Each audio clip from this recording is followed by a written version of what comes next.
Persembahan air surga adalah Haris dan Naisa, sepasang suami istri dari suku Badui. Hidup mereka selalu berpindah-pindah tempat dengan membawa tendanya yang butut dan seekor unta sebagai kendaraannya. Dimanapun mereka menemukan tempat yang ditumbuhi beberapa pohon kurma, mereka selalu singgah. Begitu pula saat menemukan rumput belukar yang ada di kolam dengan air kotor, mereka pasti singgah di tempat tersebut. Kehidupan semacam itu telah mereka jalani bertahun-tahun lamanya.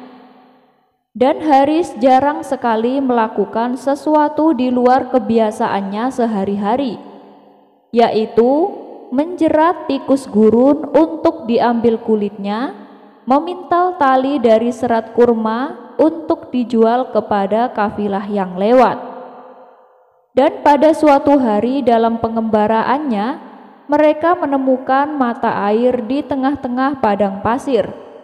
Kemudian Haris berhenti untuk mencicipinya. "Wah, air ini seperti air dari surga, rasanya lezat sekali," teriak Haris kegirangan. Sang istri pun ikut turun dan mencicipinya. "Iya, benar sekali suamiku, air ini rasanya enak sekali," balas sang istri. "Kalau begitu, air ini harus kita bawa kepada orang yang bisa menghormatinya," ujar Haris. Ia pun memasukkan air tersebut ke dalam 2 kantong yang terbuat dari kulit kambing. Yang satu untuk bekal perjalanan dan yang satunya lagi akan dipersembahkan kepada Baginda Raja. Maka berangkatlah mereka menuju Baghdad untuk menemui Raja Harun ar-Rasyid. Mereka berjalan terus tanpa berhenti kecuali untuk mengunyah beberapa buah kurma. Beberapa hari kemudian, sampailah mereka di Baghdad dan langsung menuju istana. Ketika hendak masuk gerbang istana, mereka dicegat oleh pengawal. "Mau apa kalian? Ada keperluan apa datang kemari?" tanya si pengawal. "Ini, kami membawakan air istimewa. Air ini rasanya seperti air surga," jawab Haris dan istrinya. Keduanya pun diperbolehkan masuk dan diantar menghadap Baginda Raja. "Siapa kalian dan ada keperluan apa datang kemari?" tanya Baginda Raja. "Wahai Paduka yang mulia, perkenalkan, nama saya Haris. Saya adalah seorang Badui yang miskin. Meskipun saya hanya tahu sedikit tentang hal-hal lain, tapi kami sangat mengetahui segala macam air di padang pasir. Dan tujuan saya datang kemari untuk memberitahu bahwa saya telah menemukan mata air yang rasanya lezat seperti air surga," kata Haris menjelaskan. Seketika Baginda Raja terkejut dan penasaran dengan air yang diceritakannya. "Lalu, apakah kau bawa contoh airnya?" tanya Baginda Raja. "Benar Paduka yang mulia, saya membawa contoh airnya dan saya akan mempersembahkan untuk Paduka," jawab Haris. Ketika Baginda Raja mencicipi, ternyata rasanya agak asin seperti air laut. "Air seperti ini kok dibilang air surga? Apanya yang lezat?" pikir Baginda Raja. Namun Baginda Raja tersadar bahwa yang dihadapinya adalah seorang Badui. Wajar bila mereka menganggap air tersebut terasa lezat, sebab dengan hidup berkelana di padang pasir, mereka sulit menemukan air yang bersih dan jernih. "Baiklah Haris, atas penemuan kalian akan kuberi upah 1000 keping emas.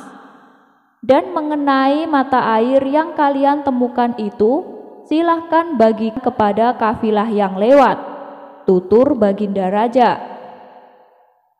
Mendengar hal itu, Haris pun merasa bahagia. karena ia beranggapan mata air yang ditemukannya sangat berharga dan membuat sang raja bangga. Kemudian Baginda Raja memanggil kepala pengawal dan berbisik kepadanya, "Yang bagi kita bukan apa-apa, baginya segala-galanya. Oleh karena itu, bawalah mereka pergi dari istana pada malam hari. Tapi ingat, jangan sampai mereka melihat sungai Tigris, apalagi sampai mencicipi airnya. Kawal mereka hingga keluar gerbang kota," perintah Baginda Raja. Begitulah sifat Raja Harun ar-Rasyid. Ia tetap menghormati persembahan rakyatnya tanpa harus membuatnya tersinggung. Bahkan ia malah memberinya hadiah. Tentang rambut. Pada suatu ketika, kerajaan Raja Harun ar-Rasyid dipenuhi oleh kehadiran semua menteri dan para ilmuwan.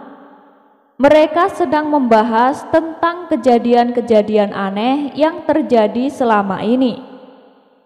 Dan dalam pertemuan itu, Abu Nawas pun tak ketinggalan untuk nimbrung.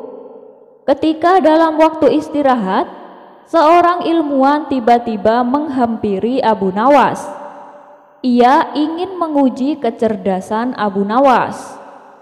Dengan penuh keyakinan, ilmuwan itu pun bertanya, "Abu Nawas, aku punya pertanyaan sulit untukmu. Kenapa hidung kita ini ada rambutnya?" Abu Nawas sedikit tercengang dengan pertanyaan yang tiba-tiba itu. Tapi kemudian tanpa ragu, ia pun tersenyum dan menjawab dengan penuh kekonyolan, "Oh ilmuwan yang mulia, rambut di hidung itu adalah antena dan radar untuk cuaca. Coba, jika cuaca sekitar dingin, maka rambut di hidung itu akan berdiri dan membuat hidung menjadi geli. Nah, itu memberitahu kita bahwa saatnya untuk minum kopi." Para hadirin yang hadir pun tertawa terbahak-bahak mendengar jawaban konyol Abu Nawas. Meskipun jawabannya tak masuk akal, namun kecerdikan dan kekonyolan Abu Nawas selalu membuat suasana lebih cerah.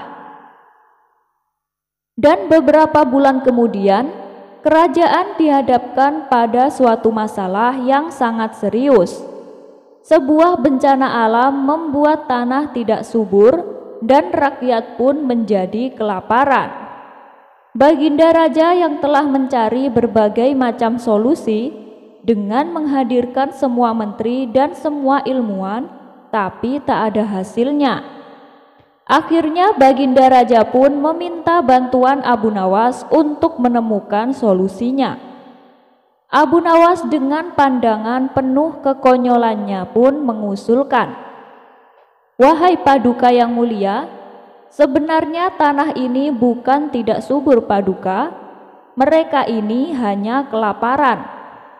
Jadi berikanlah makanan yang enak-enak padanya. Coba Paduka beri dia sayuran sop setiap pagi. Niscaya dia akan menjadi tanah yang subur." Meskipun jawaban Abu Nawas itu terdengar konyol, namun Raja melihat kearifan di balik kata-katanya. Dan bersama-sama mereka memulai program pemulihan tanah yang akhirnya berhasil mengembalikan kesuburan dan kesejahteraan bagi rakyat. Dalam kisah singkat Abu Nawas ini, kita melihat bahwa kekonyolan bisa menjadi kunci untuk menyelesaikan masalah yang rumit. Abu Nawas, sufi yang cerdik dan penuh humor, mengajarkan bahwa terkadang jawaban yang tak terpikirkan dapat menjadi solusi yang brilian. Ini adalah kisah 5 bersaudara. Mereka membuka warung makan khas daerahnya. Yang bikin unik adalah mereka menganut falsafah 100% pembeli adalah raja. Pembeli diperlakukan penuh hormat dan agung layaknya raja dan ratu. iklan promosi tersebut kontan saja menyebar ke seluruh antero negeri Baghdad. Suatu hari, datanglah rombongan pejabat kerajaan makan di warung tersebut. Mereka diperlakukan istimewa seperti seorang raja. Para pelayan beraksi sesuai falsafah pembeli adalah raja. Caranya mereka melayani pun dengan penuh keramah tamahan dan keagungan. Bahkan cara berjalannya para pelayan ini membungkukkan badan. Mereka mencium tangan pembeli lalu mengantarkan ke tempat duduknya. Makanan dan minuman dihidangkan di atas meja dengan amat perlahan, bahkan nyaris tanpa suara. Bahkan hewan peliharaan, pengemis, dan serangga diawasi dengan seksama jangan sampai mendekati pembeli yang sedang hikmat menyantap makanan. Semua keinginan pembeli dilaksanakan dengan senyum yang ramah. Setelah rombongan pejabat kerajaan selesai menyantap makanan, mereka kaget dengan harga yang dipatok. Ternyata harganya 100 kali lipat dari harga biasanya. Tapi karena mereka adalah orang-orang berduit, tentu saja semua itu tidak akan menjadi masalah. Beberapa hari kemudian, masyarakat yang penasaran berduyun-duyun ingin juga merasakan lezatnya diperlakukan penuh keagungan bak seorang raja. Setelah selesai makan, mereka terkejut dengan harga yang harus dibayar. Kenapa mahal sekali harganya? 100 kali lipat dari harga biasanya. Kalau harganya 10 kali lipat, kami tidak masalah, protes mereka. Iya tuan, harganya memang segitu, karena pelayanan kami juga luar biasa kepada para tamu, balas pemilik warung. Dengan terpaksa, mereka pun membayar sesuai harga yang dipatok. Kami kapok makan di tempat ini, gerutu mereka sambil meninggalkan warung. Ketika dalam perjalanan pulang, tanpa sengaja mereka berpapasan dengan Abu Nawas. Dari mana kalian? Kenapa kalian terlihat kesal? Tanya Abu Nawas. Kami barusan makan di warung yang terkenal itu. Pelayanannya sangat ramah. Kami diperlakukan bak seorang raja. Tapi ternyata harganya 100 kali lipat Abu Nawas, jawab mereka. Loh, kalian tidak lihat daftar harga makanannya dulu? Balas Abu Nawas. Tidak ada daftar harganya Abu Nawas, ujar mereka dengan kesal. Ini tidak boleh dibiarkan, aku akan memberi pelajaran, pikir Abu Nawas. Kemudian Abu Nawas menyusun siasat. Ia mengumpulkan 100 orang gelandangan untuk diajaknya makan di warung tersebut. Singkat cerita, Abu Nawas dan 100 orang gelandangan memasuki warung itu. Tiba-tiba situasi berubah total. Bau tidak sedap dan suasana tegang mengiringi kedatangan pembeli kelas bawah ini. Para pelayan pun menjadi gugup, tapi berusaha tenang dan tetap menerapkan pelayanan standar falsafah pembeli adalah raja. Abu Nawas dan para gelandangan ini kaget luar biasa ketika tangan mereka dicium klien cantik dan diperlakukan bagai seorang raja yang berkuasa. Sungguh hebat, puji salah satu gelandangan. Mereka terkesima dan berdecak kagum. Setelah mereka selesai makan, si pemilik warung datang. Ia kaget di warungnya banyak sekali para gelandangan sedang duduk asyik di warungnya. Si pemilik warung lalu bertanya kepada pelayannya, "Kenapa kalian membiarkan mereka ada di sini?" "Mereka di sini untuk makan, Tuan," jawab salah satu pelayan. "Apakah mereka mampu membayarnya? Jangan-jangan mereka malah mau ngutang?" tanya si pemilik warung. "Tidak, Tuan, mereka membayar sesuai dengan makanan yang dipesannya," jawab si pelayan kembali. "Makanan apa yang mereka pesan?" tanya si pemilik warung. "1 porsi makanan dan 1 teko air putih. Mereka menyantapnya bersama-sama, Tuan," jawab si pelayan. Si pemilik warung menjadi geram, tapi tak berani mengusir para gelandangan ini. Esok harinya, Abu Nawas kembali datang dengan para gelandangan. Karena seringnya datang, akhirnya si pemilik warung kapok dengan ulah Abu Nawas. Abu Nawas berjanji tidak akan datang lagi, tapi dengan satu syarat. Warung tersebut tidak boleh mematok harga dengan jumlah 100 kali lipat. Si pemilik warung pun akhirnya menyetujuinya. Serangan sop kambing. Setiap kali ada tetangga yang mengadakan pesta, biasanya Abu Jahillah yang paling rakus. Tanpa rasa malu, ia makan semua hidangan yang ada di atas meja. Bahkan, ia pernah sampai menyembunyikan makanan di dalam kantong bajunya. Perbuatan ini membuat tamu-tamu yang lain merasa risih. Tapi oleh Abu Nawas dijadikan kesempatan untuk mengerjai Abu Jahil. Dan peristiwa itu sudah sering sekali terjadi. Dimanapun tempat yang mengadakan acara pesta, lalu Abu Jahil menunjukkan sifat rakusnya, dan disitulah Abu Nawas langsung mengerjainya. Tentu saja ulah konyol Abu Nawas ini membuat tamu yang hadir tertawa terpingkal-pingkal. Sementara Abu Jahil yang sering jadi bahan tertawaan menyimpan rasa dendam kepada Abu Nawas. Ia pun berniat ingin membalas perbuatannya.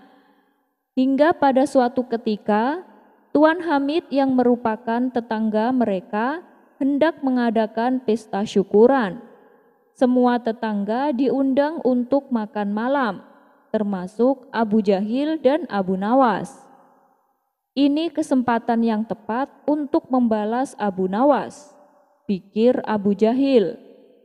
Ketika hari sudah menunjukkan malam, Abu Jahil pun berangkat ke rumah Tuan Hamid untuk menghadiri jamuan makan malam.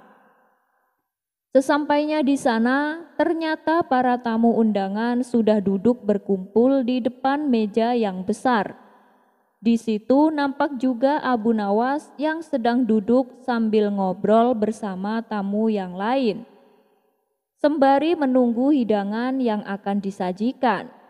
Abu Jahil lalu menghampiri mereka. Ia sengaja mengambil tempat duduk yang bersebelahan dengan Abu Nawas. Melihat kedatangan Abu Jahil, Abu Nawas pun menyapanya. "Wahai Abu Jahil, tumben datangnya telat. Biasanya kamu yang paling pertama," celetuk Abu Nawas menggodanya. Semua tamu yang hadir spontan tertawa mendengarnya. Namun Abu Jahil tetap tenang. Ia tak terpancing dengan ledekan Abu Nawas. Tidak berapa lama, datanglah sop kambing yang sangat lezat dan menggugah selera. Setelah sop kambing tersebut diletakkan di atas meja makan, tibalah waktunya untuk menyantap hidangan. Abu Jahil yang biasanya paling pertama mengambil makanan, memilih untuk tetap tenang. Ia hanya memandangi para tamu yang tengah asyik mengambil sop kambing. Begitu juga dengan Abu Nawas. Ia terlihat sangat antusias mengambil sop kambing di meja makan. Lalu ia menyantapnya dengan sangat lahap. Mungkin karena sedang lapar, Abu Nawas sampai beberapa kali menambah porsinya. Melihat tingkah Abu Nawas ini, terbesit di benak Abu Jahil untuk membalaskan dendamnya. Ia pun mengejek Abu Nawas. "Wah Abu Nawas, kamu seperti serigala yang kelaparan saja. Atau barangkali kamu dendam ya sama kambing itu, sampai-sampai kamu sangat semangat untuk menghabisi sop kambing." olok Abu Jahil. Para tamu undangan langsung tertawa mendengar ucapan Abu Jahil. Abu Nawas yang baru tersadar kalau dirinya menjadi bahan tertawaan, segera membalas ejekan Abu Jahil. Abu Jahil, sop kambing ini lezat sekali loh. Kenapa kamu tidak memakannya? Biasanya kan kamu yang paling pertama dan yang paling banyak makannya. Atau jangan-jangan kamu dibesarkan oleh induk kambing ini ya? Dan kambing ini juga yang menyusuimu waktu kecil ya? Makanya kamu tidak tega untuk menyantap dagingnya. Balas Abu Nawas. Mendengar ucapan Abu Nawas, para tamu yang hadir tertawa terpingkal-pingkal. Bahkan tertawa mereka lebih kencang dari sebelumnya. Sementara Abu Jahil seketika berubah memerah menahan emosi.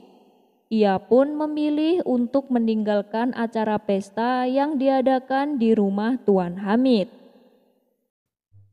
Menyadarkan saudagar pelit.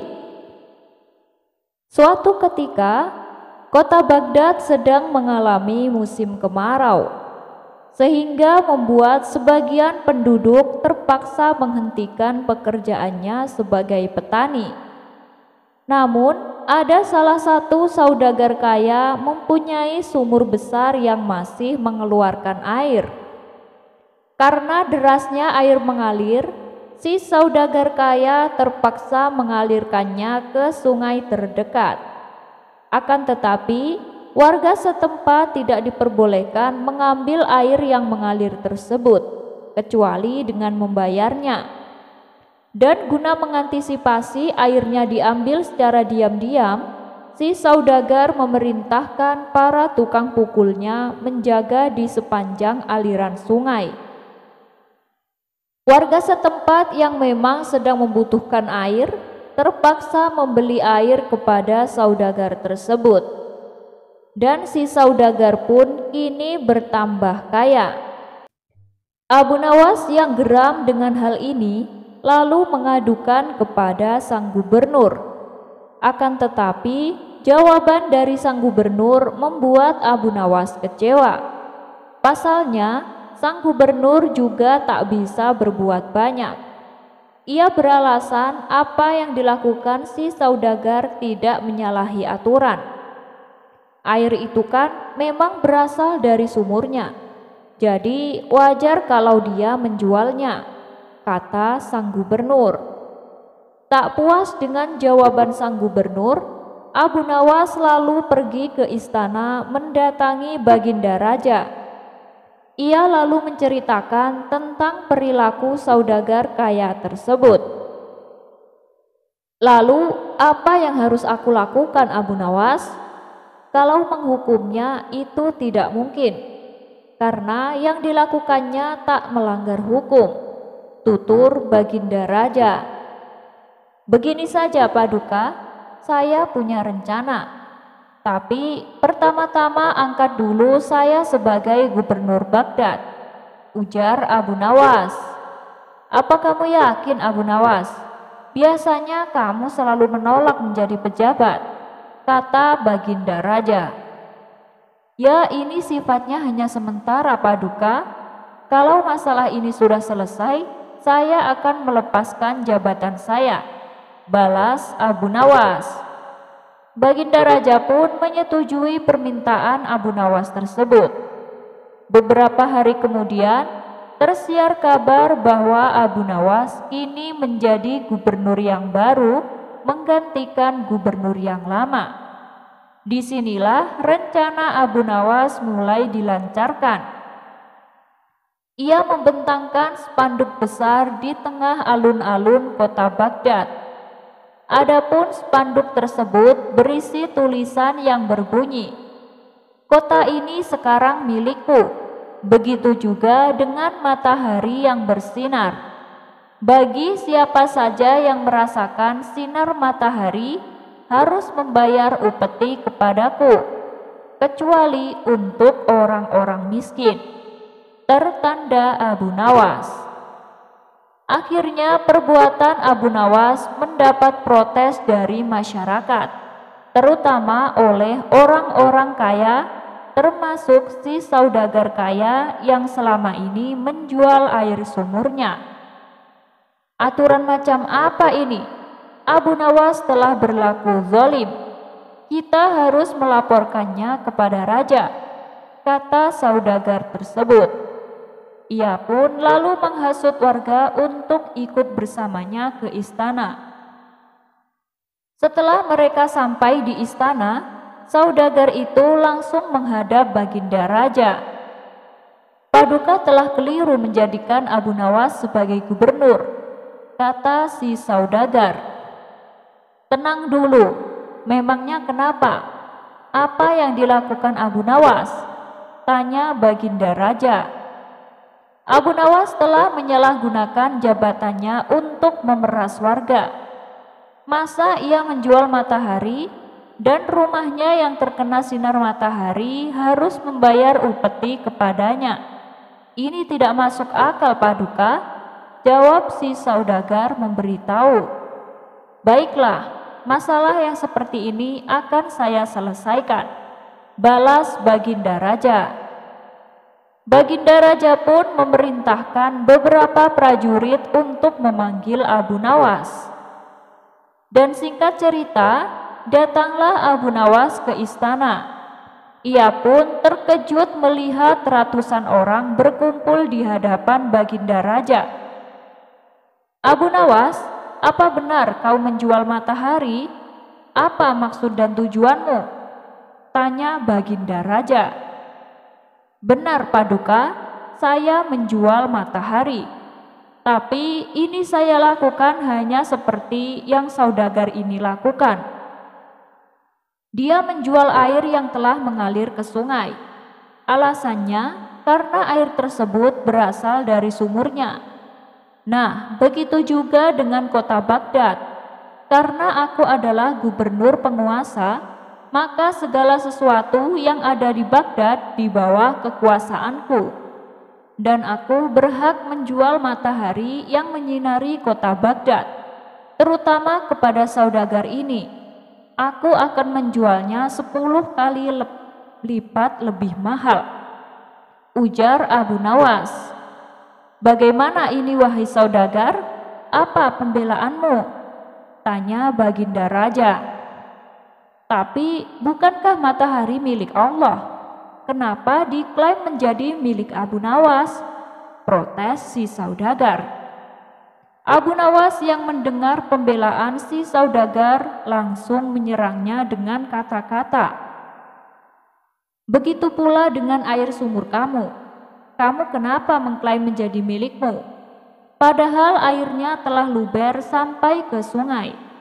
Kalau kamu masih menjual air yang sudah mengalir ke sungai, maka aliran menuju sungai akan saya bendung. Biarlah rumah kamu yang megah itu tenggelam. Karena sungai di Baghdad ada di bawah kekuasaanku, ancam Abu Nawas. Spontan si saudagar terkejut dan ketakutan. Ia pun meminta maaf dan berjanji tidak akan mengulangi perbuatannya. Ia juga mempersilahkan warga mengambil air yang sudah mengalir ke sungai. Tapi Paduka, bagaimana dengan Abu Nawas yang telah menjual matahari? Tanya si saudagar. Dengan tersenyum, baginda raja memberitahu bahwa itu hanya akal Abu Nawas untuk menyadarkan si saudagar. Akhirnya, ide Abu Nawas menjual matahari berhasil membuat si saudagar kaya menyesali akan perbuatannya. Siapa yang menciptakan Tuhan? Bukan Abu Nawas namanya jika tidak bisa menjawab dan memecahkan teka-teki. Hidup di masa Raja Harun ar-Rasyid, Abu Nawas lebih dikenal sebagai seorang penyair. Selain itu, Abu Nawas juga terkenal jenaka dan konyol. Namun, di balik kekonyolannya, Abu Nawas adalah sosok yang cerdas dan religius. Suatu ketika, kota Baghdad kedatangan orang asing yang bikin gaduh warga kota. Tiba-tiba orang asing tersebut mengaku bahwa dirinya tidak mempercayai adanya Tuhan. Tak hanya itu, dia juga menantang orang-orang Muslim berdebat mengenai adanya Tuhan. Kegaduhan akibat orang asing itu sampai ke telinga Baginda Raja Harun ar-Rasyid. Dinilai membuat resah masyarakat, akhirnya orang asing tersebut dipanggil ke istana oleh Baginda Raja. "Apa tujuanmu membuat onar di negeri kami?" tanya Baginda Raja dengan tegas. Bukan menjawab, orang asing ini malah menantang. "Untuk apa mengaku bertuhan kalau tidak bisa menjawab pertanyaanku?" kata dia. Kemudian Baginda Raja bertanya kembali tentang kepercayaan orang asing itu kepada Tuhan. Dengan tegas orang itu menjawab bahwa dirinya tidak percaya adanya Tuhan dan tidak percaya adanya akhirat. "Tapi saya dan rakyatku percaya adanya Tuhan. Berarti keyakinan kita berbeda. Jadi jangan ganggu rakyatku," kata Baginda Raja. Namun orang asing itu malah mengajukan pertanyaan yang harus dijawab. Baginda Raja pun mempersilahkan. Orang Islam meyakini bahwa dunia dan seisinya adalah ciptaan Allah. Lalu siapakah yang menciptakan Tuhan? Bukankah sesuatu yang ada pasti ada penciptanya? Tanya orang tak dikenal itu. Sebenarnya Raja Harun ar-Rasyid bisa saja menjawab berdasarkan hadis dan Al-Quran. Tapi karena yang dihadapi adalah orang yang tidak percaya Tuhan, maka jawabannya harus dengan logika.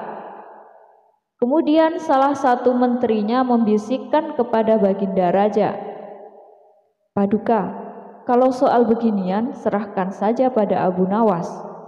Dia pasti bisa mematahkan argumen orang itu, Baginda," kata sang menteri.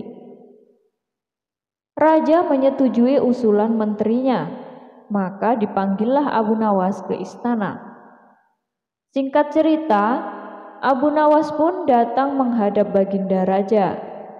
Ia lalu dipersilahkan duduk di sampingnya. "Ada apa, Paduka? Kenapa tiba-tiba memanggil hamba?" tanya Abu Nawas. "Begini Abu Nawas, orang asing ini tidak percaya adanya Tuhan, dan dia mengajukan pertanyaan, tapi jawabannya harus masuk akal," ujar Baginda Raja. Kemudian Abu Nawas menatap orang asing tersebut. "Oh, ini orangnya yang bikin gempar kota Baghdad," gumam Abu Nawas dalam hati. Abu Nawas kemudian menghampiri orang asing itu dan duduk tepat di hadapannya. "Silahkan, apa yang ingin kau tanyakan?" kata Abu Nawas.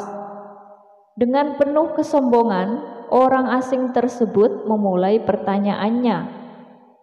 "Anda sebagai orang Muslim tentu percaya bahwa segala sesuatu, baik yang terlihat maupun tidak terlihat, pasti ada yang menciptakan," kata dia. "Iya, tentu saja saya percaya," jawab Abu Nawas. "Sekarang saya mau bertanya, siapakah yang menciptakan alam semesta dan seisinya?" tanya orang asing tadi. "Yang menciptakan alam semesta dan seisinya adalah Allah, Tuhan saya," jawab Abu Nawas. "Oh, baiklah. Lalu, siapakah yang menciptakan Allah?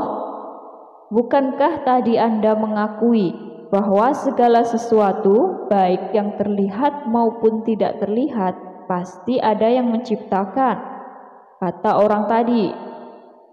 Mendengar pertanyaan itu, Abu Nawas terdiam. Ia pun lalu berkata, Anda pasti tahu kalau kami selaku orang Islam mengakui hanya ada satu Tuhan. Kita istilahkan saja Tuhan dengan angka 1, kata Abu Nawas. Sekarang gantian aku yang bertanya. Angka 3 berasal dari angka berapa? Kata Abu Nawas, mengajukan pertanyaan. Angka 3 berasal dari angka 2 ditambah 1, jawab orang tersebut. Tepat sekali. Kalau angka 2 berasal dari angka berapa? Tanya Abu Nawas lagi. Angka 2 berasal dari angka 1 ditambah 1, jawab orang itu. Benar sekali. Sekarang, kalau angka 1 sendiri berasal dari angka berapa? Tanya Abu Nawas lagi. Orang asing itu kaget dengan pertanyaan tersebut. Dia hanya terdiam tak bisa menjawabnya. Kemudian Abu Nawas berkata kembali sebagai berikut. Pada intinya, semua angka pasti ada awalnya. Entah itu angka 5, angka 4, ataupun angka 10. Dan angka-angka tersebut diibaratkan alam semesta ciptaan Allah, kata Abu Nawas. Apabila kamu bertanya siapa yang menciptakan Allah, sama halnya saya bertanya dari mana angka 1 itu ada, kamu pasti tidak akan bisa menjawabnya. Tambah Abu Nawas lagi. Orang asing itu pun langsung terdiam merenungi kata-kata Abu Nawas. Untuk jawabanmu atas pertanyaanku masuk akal, kata orang asing tersebut. Jawaban Abu Nawas tentang siapa yang menciptakan Tuhan membuat lawan bicaranya terdiam. Raja Harun ar-Rasyid pun kagum atas jawaban cerdas sang sufi.